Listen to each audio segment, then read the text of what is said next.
All right, let me read from Luke 17, starting in verse 11. Now, on his way to Jerusalem, Jesus traveled along the border between Samaria and Galilee. As he was going into a village, 10 men who had leprosy met him. They stood at a distance and called out in a loud voice, "Jesus, Master, have pity on us." When he saw them, he said, "Go show yourself to the priest." As they went, they were cleansed. One of them, when he saw he was healed, came back, praising God in a loud voice. He threw himself at Jesus' feet and thanked him, and he was a Samaritan. Jesus asked, "Were not all 10 cleansed? Where are the other 9? Was no one found to return and give praise to God except this foreigner?" Then he said to him, "Rise and go, your faith has made you well." So starting in verse 11, it just says Jesus is traveling on his way to Jerusalem. Now within the context of the book of Luke, Jesus has been traveling for some time. He's trying to make his way back to Jerusalem. And in the context of Luke, he's been traveling for a while, but now he's between Samaria and Galilee, almost back to Jerusalem. But then in verse 12, it says that as he was going into a village, 10 men who had leprosy met him. Now they would have met him outside of the village, not in the village, okay? And it said that they stood at a distance. Now we got to understand a little bit of the background here. The Greek word used here in this verse is for various skin diseases, not necessarily just leprosy. But now why the gang of 10 lepers? Why, that almost seemed a little intimidating, wouldn't it, to have these 10 guys, all with leprosy, coming after you? Well, because of the social ostracism and religious laws of the day, lepers would seek out others with the same or similar disease to hang out with. They would even associate with people they wouldn't normally associate with just to have some community because they were lepers. In this particular case, we're going to see here in a few verses that 9 of these 10 were Jews and 1 was a Samaritan. Now we know that Jews and Samaritans didn't get along. So these guys would not have naturally or normally hung out together. But the 9 Jews and the 1 Samaritan are gathered simply because they have some sort of skin disease, perhaps leprosy. It was often said that the isolation was worse than the disease, so they kind of had to stick together in these groups. So again, they would come together and they would form groups across normal natural bounds, so they would have some friendship and some community, because otherwise they would just stay completely apart. It also says that they stood at a distance from Jesus. Again, this was because they were not allowed to come near or approach healthy people. Wow, that kind of sounds like coronavirus, doesn't it? Like we're not supposed to get near anybody. Well, that's in the day of leprosy. If you had leprosy, you were not allowed to come anywhere near a healthy person. So they were following the laws and they were staying at a distance from Jesus. Then in verse 13 it says that they called out in a loud voice, "Jesus, have pity on us." They were calling out to Jesus because, again, they had kept a distance of what was required of them. And they were actually required by law to call out in a loud voice that they had leprosy. So imagine this. In that day, anywhere you go, anywhere you walk, you have to call out, "I'm a leper, I'm a leper, I'm a leper." You constantly have to be calling out in a loud voice that you're a leper so that anyone else around knows so they can stay away from you. Again, it almost feels like a little bit like coronavirus, where we're wearing a mask everywhere we go now and people avoid us. But these lepers had obviously heard of Jesus and are now desperately seeking his help. The grammatical structure here is such in the Greek that it shows real urgency to their request. This was also an ongoing, the way it's structured in the grammar, it's an ongoing call to get Jesus' attention. They didn't just call out once, they're continuing to call out to Jesus to get his attention. But the word used here is mercy in the verb form. They're asking Jesus to have mercy on them. It could really be seen as, "Be merciful to us, be merciful to us." They weren't used to mercy, they were only used to rejection. Now in verse 14 it says, when he saw them, he said, "Go show yourselves to the priest." And as they went, they were cleansed. Jesus responds with what might seem like an odd instruction to us. But we need to understand, again, the culture and history of their day. You see, it was the job of the priest to diagnose leprosy and to declare lepers clean. So if someone had some kind of a skin disease, they would actually go to the priest and he would say, "Yes, you have leprosy. You're now forbidden from coming into the city. You must go out. You must stay away." And if somehow somebody miraculously did get healed, which almost never happened, then the priest could declare that they were now cleansed and healed and they could come back into society. So Jesus understands that. He understands that's all part of the culture and the tradition. So in keeping with that custom of the day, Jesus sends them to the priests. So Jesus, in doing this, he's actually following the law. He's following the law according to the day when he sends them to the priests. This was the only way for them to re-enter society. They needed a declaration from the priest that they were cleansed and healed in order to be re-entered into society. So in this command to go show themselves to the priest, Jesus is doing two things. He is providing the physical healing that they need, and second, he's making a way for them to be restored back into society. So we see not only Jesus' immediate compassion to heal them, but he also desires to see their lives restored. So he sends them to the priest so that a normal life might resume. There is also a huge element of faith here at play for these lepers, because they're told to go to the priest before they're healed. These men acted with great faith, somehow knowing that in the going, Jesus was going to do something good. But there was also a lot of risk that went with this according to their culture of the day. They had to enter town. To go show themselves to the priest, they had to enter the town, which they were not allowed to do.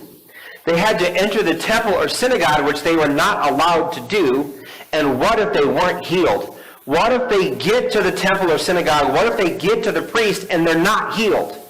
They could have been killed. If they simply show up and they still have raging skin disease, the priest could have ordered that they be stoned. So it was a great risk and a great act of faith.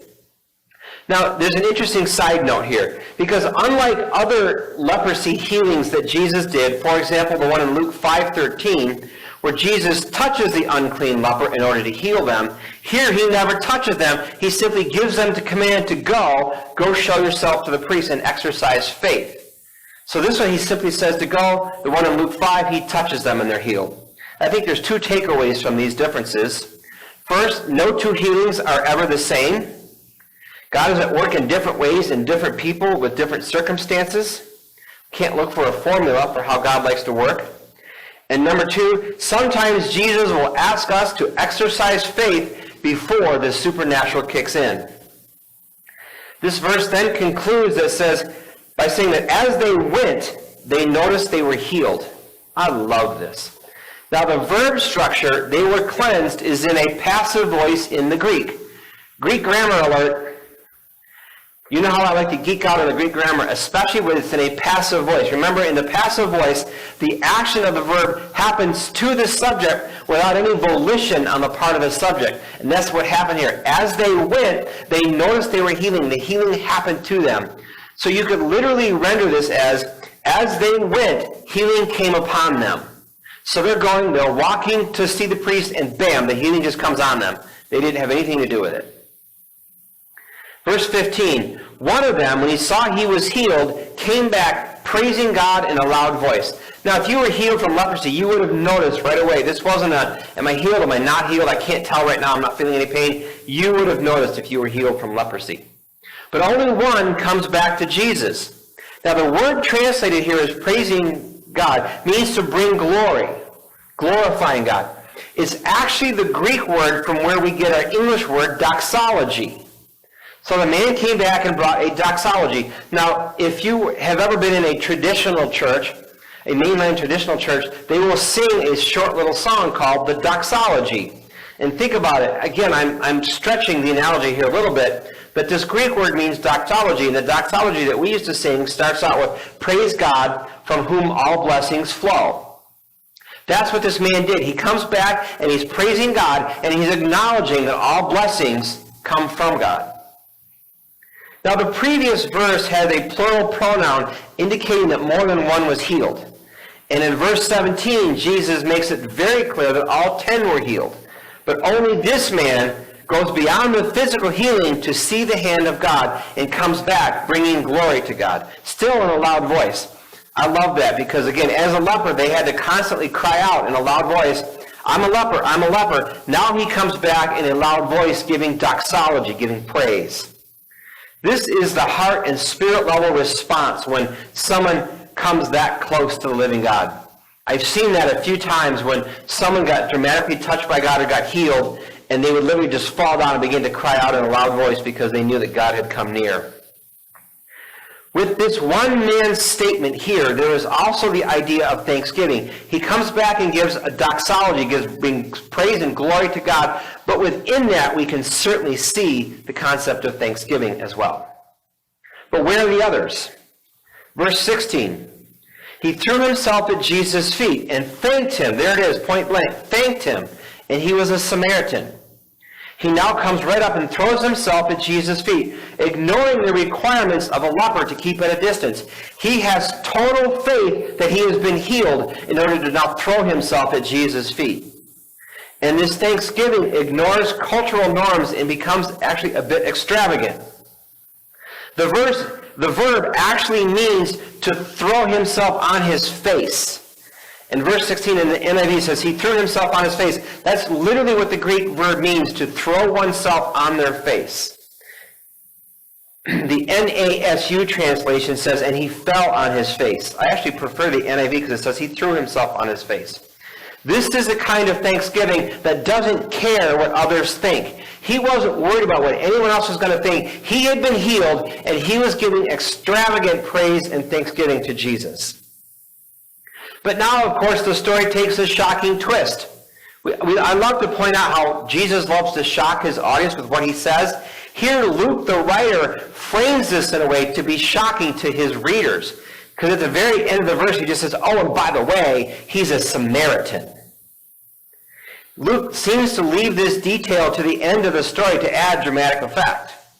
Now, of course, as I already mentioned, remember how much the Jews and the Samaritans tended to hate each other and not get along very well.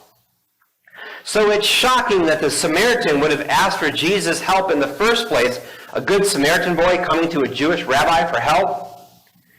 And to then to be the only one to return and bring glory and praise and thanksgiving to God, even more shocking. Luke's readers would have just been stunned at hearing all of this. Then in verse 17, Jesus asks, were not all 10 cleansed? Where are the other 9? So Jesus makes it very clear that all 10 were healed. His power was not somehow limited to just this one. So Jesus asked the obvious question, where are the others? And just like the parable of the Good Samaritan that Jesus tells, here the Samaritan is the good guy. But this is an actual event. This is something that actually happened, and Luke is recording the event, whereas the parable of the Good Samaritan was just a parable. It was a story that Jesus was making up. So here we have an actual event where the Samaritan is the good guy. And obviously this is also a stinging indictment to the others for their lack of faithfulness and recognition of God's mercy. Verse 18, so the one man has come back. Now picture it, you got to get an idea of this. The man has come running back, and in a loud voice, he's thrown himself at Jesus' feet. He's praising God. He's thanking Jesus. And this is how Jesus responds. Verse 18, was no one found to return and give praise to God except this foreigner? And it gets worse. The word translated as foreigner, that Greek word, when it was used in the Septuagint, it means pagan or heathen. So Jesus didn't exactly receive the guy with all flowery, lovey-dovey language. He comes back and he says, was this pagan the only one to come back and worship me? It's not stated, but of course the implication is that the other 9 were Jews. By the way, Jesus points out that this guy is a pagan heathen. Now this same word appears on the signs prohibiting foreigners from passing the inner barrier of the temple. So when you went to the temple, the foreigners, the non-Jews couldn't enter. And so they used this word, no foreigners allowed past this point. That's the word that Jesus uses here. Was this foreigner, was this pagan the only one to come back and to give me praise and thanksgiving? This is the word that says you cannot come to God. In the temple, that's what the word meant. You can't come to God here in this place because you're not a Jew. And when Jesus sees the man, he uses that same word. He's really kind of putting him off almost. But when you think about it, the one who was furthest from God was the only one to return and give thanks and praise. Often the ones who are closest to God take God for granted. Didn't they all have the same thing to be thankful for? Then in verse 19, then he said to him, rise and go, your faith has made you well. So Jesus turns real quickly now, responds positively to him. The expression in the NIV of rise and go, your faith has made you well, should be seen as full salvation. The Greek word is really the word for saved. Your faith has saved you. Jesus uses the words to save and to heal interchangeably. And what's interesting, if you really study that, Jesus will say to one person, your faith has saved you. To another person, he'll say, your faith has healed you. And oftentimes when you think he should say you were healed, he says you are saved. And oftentimes when you think he would say you are saved, he says you are healed. Jesus sees healing and salvation as the same thing because he uses them interchangeably. And here the man was completely healed of his leprosy, but he says, go, you have been saved. But what saved this Samaritan, this pagan? Both the act of faith to go and the returning in thanksgiving are enough for Jesus to declare that this man was saved. Now I want to put this into context for you for a little bit here. Leprosy, again, this word could have referred to any skin disease, but probably leprosy. It was a cruel disease. First of all, it was painful. That's how you would have known that you were healed immediately, because the pain would have instantly gone. And it was pain over your whole body. Wherever this leprosy had affected your skin, you were in pain over your whole body. It smelled because your skin was rotting. So you had this horrible stench, this horrible smell about your body. It was also extremely contagious, so that you could not have contact with any healthy people or be around any healthy people. It was wildly contagious. And also, if you had leprosy, you were destined to be nothing but a beggar. You could have no serious employment. All you could do is sit on the street and beg. You were ostracized by all of society and culture and even your family. You would have no contact. You would have no family. You would live outside of the city in a village with other lepers. So it was extremely lonely. Now, it's from this that these 10 have now all been healed. You would have thought that there would have been a lot of room for thanksgiving and praise because they have now been free from all of that. Not just the pain and the physical smell, but because they were sent to the priest, he could now declare them clean and they could re-enter society. They could actually go home to their families. And to that, only one is willing to give thanks, even though they had so much to be thankful for. So let's think about some reasons why maybe we don't give thanks. Like, let's put ourselves momentarily in the shoes of the other 9. I think oftentimes we can take God for granted. In a case like this, we can just think, well, that's God's job, right? He's supposed to heal people. He did what he's supposed to do. Does our faith at times cause us to take God for granted? Remember, it was the Jews who didn't come back. It was the Samaritan who did. Does our faith cause us to actually take God for granted? Number 2, not recognizing the work of God or chalking it up to coincidence. But in this case, there was no known cure. People didn't get well from leprosy, even though there was a provision for it in the book of Leviticus. It just didn't happen. And so you can't chalk this up to some kind of a coincidence. It was a remarkable thing that had happened. But do we do that? Do we not recognize the work of God and think it was something else? I've seen this. I've seen people receive dramatic physical healings in their body, and then just a short time later, they try to rationalize it away and say that it was something else.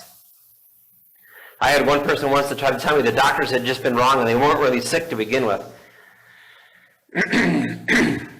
Excuse me. Number 3, are we focusing on what didn't happen? Our expectations. We have an expectation, we have a need, and then we develop an expectation of how we think God will meet that need. Then God, as he often likes to do, does something different. And now we have an unmet expectation, and now we have disappointment. And so we begin to focus on what didn't happen. Well, we pictured the healing would look like this. God did this, so we're focusing on the fact that he didn't do this, even though he did do this. I think focusing on what didn't happen can sometimes cause us to not give thanks. And here's the thing. If we focus on what didn't happen, then that's all we get. It becomes a self-fulfilling prophecy. If you only focus on what didn't happen, then what didn't happen is all you get. Number 4, a poverty mindset. What I received wasn't enough. This is related to the last one, but not the same. This is so common in our day. Something happened, but it wasn't enough. Maybe for these other 9, well, yes, they were physically healed, but their financial position wasn't restored either. They were still poor because they hadn't worked in so long.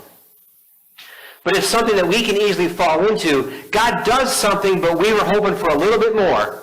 And so we fall into that poverty mindset, and then we focus on what didn't happen. Number 5, failing to see the bigness of God in it. Having a no big deal attitude, or yeah, I was healed, whatever, no big deal. But can we see the bigness of God even when he does little things and give thanks for that? I remember a story years ago. I was praying for a woman here in the church who had some kind of a newly diagnosed chronic condition, and I don't remember what it was. But as part of her condition, the doctors had, I'm getting ahead of myself in the story. So she had asked me to pray for her for this new condition that she had. So I'm praying for her, and as I'm praying for her healing, the Lord speaks to me and says, tell her that I see her hair. I'm like, that's really weird. I mean, that's going to seem almost a little like perverted or something. I mean, that's a little weird. But I was sure that I heard the Lord, and so I told the woman, I said, well, I feel that God says he sees your hair. Then she explained to me that the doctors had told her because of this condition, not the treatment, it wasn't cancer and chemo, but because of this condition that she had, she would lose her hair. But the Lord just spoke to me and said, I see her hair. And in the end, she never did lose her hair. So God did something as small as saying, I see your hair. Can we be thankful when God does something small? In that moment, she wasn't healed. She did go on to recover, but she never lost her hair. And then number 6, I think this is a huge one for many of us, number 6, not being deliberate. We are thankful, but not taking the time to deliberately express that. Those other 9 who didn't return, they may have been thankful, but they just weren't deliberate enough to come back and to give thanks. Yes, we're saved from our sins, but God also is investing in our life and doing things in our life down to the little details of I see your hair. Can we be deliberate about giving thanks for that? Because God cares about all of the little details of our life. You know, I heard an interesting story just last week. I had gone out to a state park to go for a hike. And while I'm hiking, I'm in another state. Amy and I had gone to Tennessee, and I'm hiking in Tennessee, and I meet another man from Illinois. And so we struck up a conversation, and he tells me, in this conversation, he tells me that he had recently gone on a missions trip to Haiti. And he goes, the thing that I was so struck by down in Haiti is how thankful they were for everything. They've got nothing, but they're so thankful. And then he tells me that he went to visit this one particular church, and the pastor got up and prayed this long, heartfelt prayer about how thankful he was that God had created the apple. Now, the guy telling me the story was very careful to say he didn't have an apple. It's not like he was holding up an apple and saying, God, thank you that you've given me this apple as provision. No, he didn't actually have an apple. He was just saying, I'm so thankful that you've created the apple. That's thankful in the little things that we wouldn't normally think of. And sometimes, honestly, we just get too busy to be thankful, don't we? And so we're not deliberate about being thankful because we're too busy. And of course, we need to be thankful as a way of life, being deliberately thankful, not just this week because it's Thanksgiving week holiday in the U.S.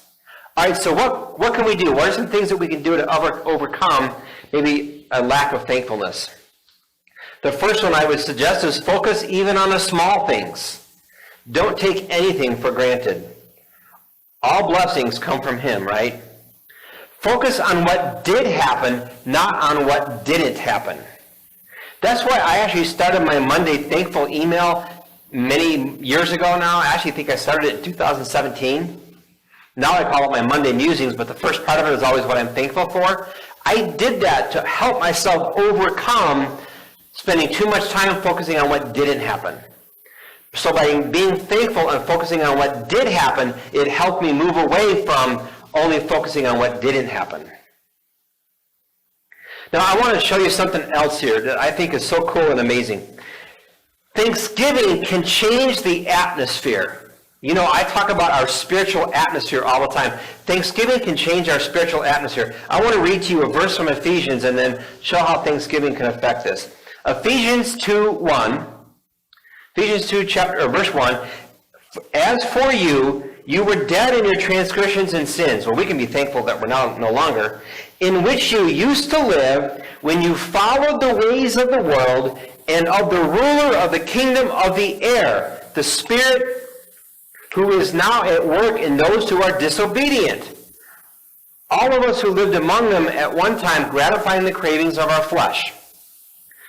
So Paul says, back before we were saved, before we knew Jesus, we used to live and we followed the ways of the world and the ruler of the kingdom of the air. Now, of course, that's referring to Satan, right? But what's interesting, because he says the ruler of the air, and I was really intrigued by that, so I looked it up. I did a word study. In the Greek, it's the word for atmosphere, but it's actually the word for lower atmosphere, because there's upper atmosphere and lower atmosphere. We live in the lower atmosphere. But Paul here in this verse says, Satan rules the lower atmosphere where we live. This is his kingdom, this is his world, and he rules in it. But we live in that same atmosphere, don't we? Now, think about what kind of atmosphere that would be. If Satan rules over the lower atmosphere, what kind of atmosphere is that going to be? Well, Satan comes to steal, kill, and destroy, and he is never thankful, and he always wants us to have a spirit of poverty. So that's the atmosphere we end up living in. We live in an atmosphere of killing, stealing, and destroying, and an ungratefulness. But we can change the lower atmosphere ruled by Satan by simply giving thanksgiving.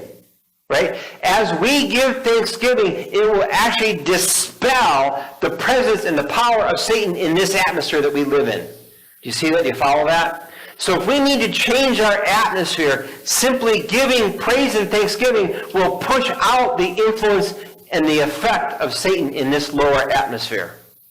So if you're in a really yucky atmosphere and you need to change that, just start giving thanksgiving, and it will change the atmosphere, because it is so counter to Satan. Thanksgiving must also go beyond just being personal. It must also be corporate as a people. I want to show you something really amazing in Nehemiah. In the book of Nehemiah, chapter 12, verse 8, it says that there was a man named Mattaniah who with a team of people were in charge of keeping the songs of thanksgiving. Now think about this. They had so many songs of thanksgiving that Mattaniah and a team of people were charged with keeping these songs. But I want you to think about what life was like. Remember, this is in the book of Nehemiah. They were trying to rebuild, right? A small group, a small remnant had been allowed to re-inhabit the land, and they were trying to rebuild. But it also tells us that they would lay bricks and work with one hand and keep a sword in the other hand because the land was not yet safe. And so they literally had to keep a sword in this hand and work with this hand. So it was not easy times. This was not a wonderful, glorious time. This was still a very trying time and a very unsafe environment. And yet they were so thankful that Mattaniah and his team had to keep the songs of thanksgiving. But it also shows that corporate thanksgiving was a big part of community life and worship for the Hebrews. So they would get together and they would sing these songs of thanksgiving as a corporate, as a whole body of people, that whole remnant that had returned to rebuild.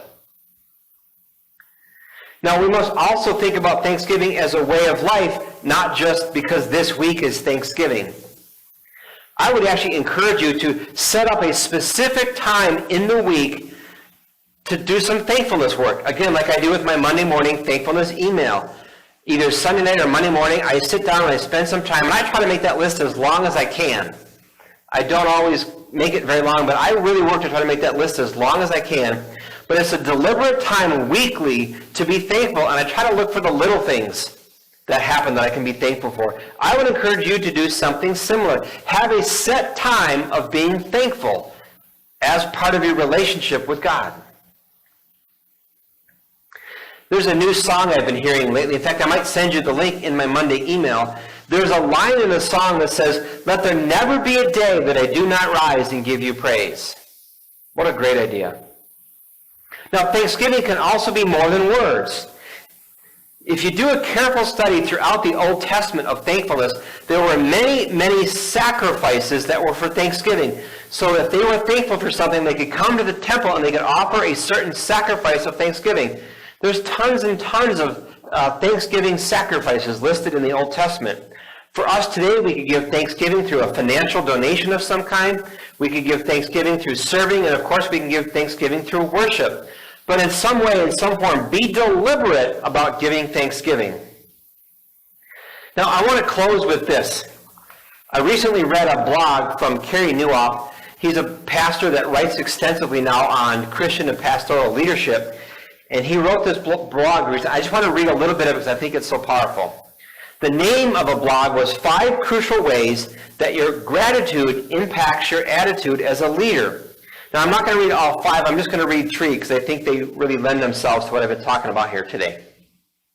The first one that he mentioned, he says, your overall gratitude impacts your overall attitude. A grateful leader tends to be a great leader. An ungrateful leader, well, never is. I find when my gratitude is high, I just lead better. I'm kinder and more compassionate. I'm less resentful and less suspicious. Your overall gratitude impacts your overall attitude, so be grateful. His number 2 is this. A grateful leader sees opportunities others miss. I believe a grateful attitude is tied to an abundance mentality. I'm a firm believer in abundance thinking. Why? If we have a God who created everything we see out of nothing and who rose after he died, he can accomplish anything through me, without me, and in spite of me. If he uses me, wow, that's amazing. Being grateful for what you have is tied in a meaningful way to thinking abundantly about the future. Why? Well, an ungrateful mind tends to translate what hasn't happened into what can't happen and what won't happen and what will never happen. A grateful mind thinks about everything that happened, gives thanks, and trusts even greater things can happen, will happen, and should happen. A grateful leader will almost always find the path to an abundant future. And for the realists out there who are thinking, well, grateful thinking isn't going to change anything, few people said it better than Henry Ford when he said, whether you believe you can or whether you believe you can't, you're right. As a leader, what you think determines what you do. And when it comes to volunteers, gratitude is pretty much all your volunteers run on. The best leaders realize that even their employees are, at their core, volunteers. Every capable person could work somewhere else. And number 5, gratitude neutralizes your anger and jealousy. Grateful people are rarely angry, and angry people are rarely grateful. Ditto with jealous people. Cultivating gratitude will make you far less angry. You will realize no one owes you anything, and it will make you far less jealous because you'll realize God has given you everything that you need. Want to be less angry and less jealous? Stay on your knees long enough to be grateful. And that, again, that was all from Kerry Newhoff.